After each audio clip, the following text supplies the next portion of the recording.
He's got me. A woman gasped before the call cut to silence. A 14-year manhunt followed, spanning 300 miles of Oregon's wilderness. Yet the killer had been hiding in plain sight, her own husband. On October 12, 1987, 34-year-old teacher Margaret Langston vanished during a morning jog near her home in Portland. Her husband, Thomas Langston, reported her missing at 8:30 a.m., claiming she never returned from her usual route. The Willamette River's East Bank Trail, where Margaret disappeared, was a quiet path lined with willows and gravel, a route she'd taken every weekday since 1985. That morning, she wore a red windbreaker, white sneakers, and a silver bracelet engraved with her initials, a detail noted by a neighbor who saw her at 6:15 a.m. Walking toward the trail, Thomas, a 37-year-old librarian, found her coffee mug and keys on the kitchen counter, untouched, as if she'd left in a hurry. Detectives from the Portland Police Bureau arrived within minutes, but the scene offered little, no blood, no signs of a struggle, only the faint imprint of a shoe in the mud near the river's edge. A local jogger later recalled seeing a figure in a black hoodie near the trail that morning, but no one could confirm it. Margaret's disappearance was initially treated as a possible runaway, given her recent arguments with Thomas and her history of depression. But when a neighbor reported seeing Thomas pacing outside their home at 7:55 a.m., the investigation took a turn. He claimed he'd been at the library, but security footage showed him walking alone near the trail at 7:30 a.m., a time no one could account for. The river, once a place of routine, now held its breath. Margaret Langston had taught algebra at Lincoln High School for 7 years, her classroom walls plastered with student art and a single framed photo of her parents, both deceased by 1983. Colleagues described her as methodical, a woman who carried a leather-bound planner everywhere, marking each jog on the East Bank Trail with a check mark. On October 12, she left her apartment at 6:15 a.m. The same time, a neighbor, Mrs. Eleanor Pritchard, saw her through the fence, arms swinging, windbreaker flapping in the crisp October air. The trail, a 2.5-mile loop, was her sanctuary. She'd once told a student it was where the river whispered secrets only runners could hear. Thomas found her missing at 8:30 a.m., the coffee mug still warm on the counter, keys clinking in the bowl. He called 911, his voice steady but his hands shaking. Detectives arrived within minutes, boots crunching gravel as they scanned the scene. A single shoe, size 8.5, lay half buried in the mud near the river's edge, its white sole streaked with brown. A jogger named Randy Cole, who passed the trail daily, later told investigators he'd seen a figure in a black hoodie near the bend at 7:15 a.m., though he couldn't confirm it was Margaret. The Portland Police Bureau's initial report, dated October 13, 1987, noted no signs of forced entry, no struggle, no visible trauma. Officers interviewed neighbors, all of whom echoed the same refrain: Margaret never missed a jog. But her psychiatrist, Dr. Eleanor Voss, had documented a recent increase in depressive symptoms, and Thomas's account of their argument over financial strain and his refusal to move out of their shared apartment was enough to cast doubt on her disappearance. The case file, marked possible runaway, sat on a shelf for weeks, its edges frayed by the weight of unanswered questions. Forensic teams recovered a single shoe near the riverbank, its sole partially embedded in mud, but no DNA or fingerprints were found on it. The shoe, size 8.5, matched Margaret's, yet it showed no signs of struggle or trauma.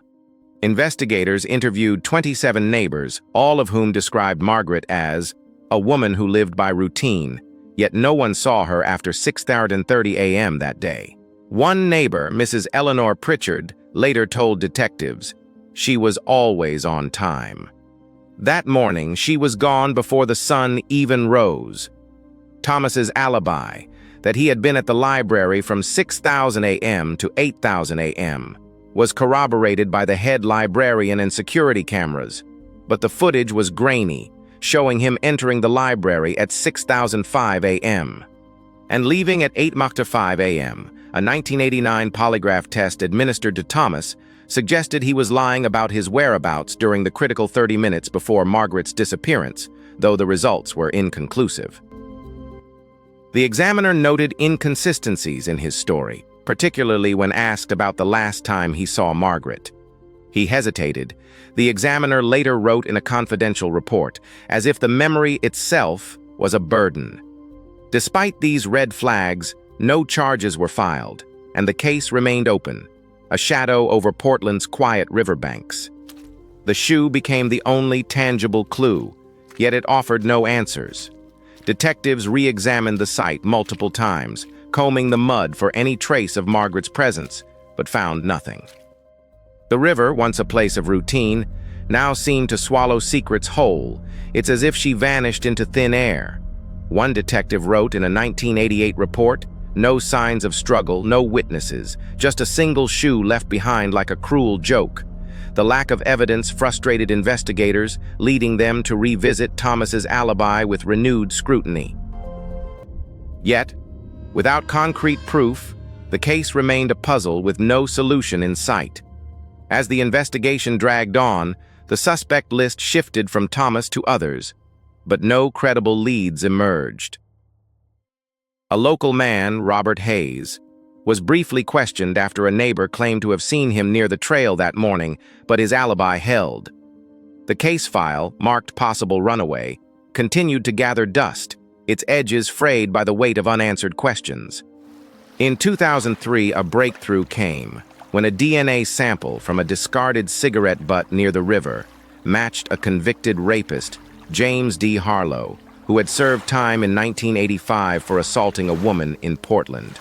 Harlow, now a janitor at a local hospital, had no known connection to Margaret or Thomas, but his DNA was found on a piece of torn fabric recovered from the river in 1992.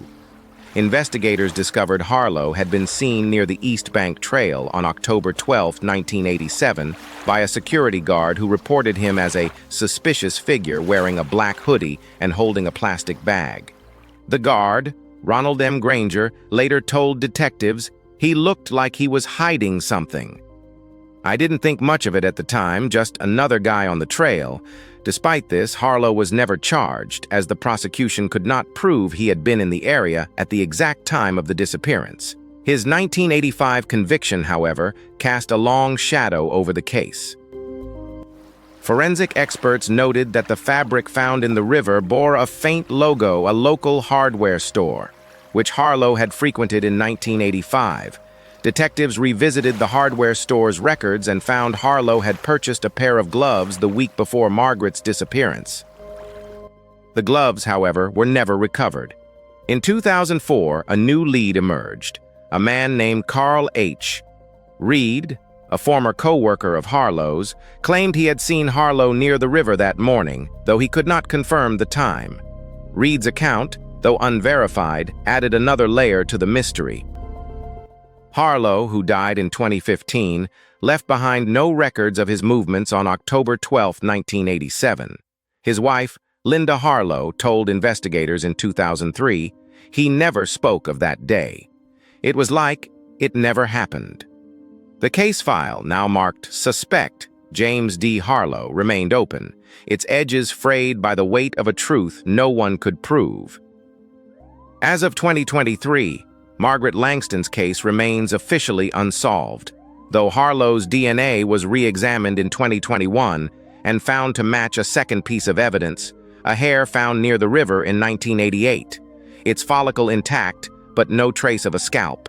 The Oregon State Police closed the case in 2022 due to lack of probable cause, but cold case units continue to review new evidence, including a 2023 tip from a retired librarian who claimed she saw Harlow near the East Bank Trail that morning, wearing a black hoodie and holding a plastic bag filled with what she described as something wrapped in newspaper.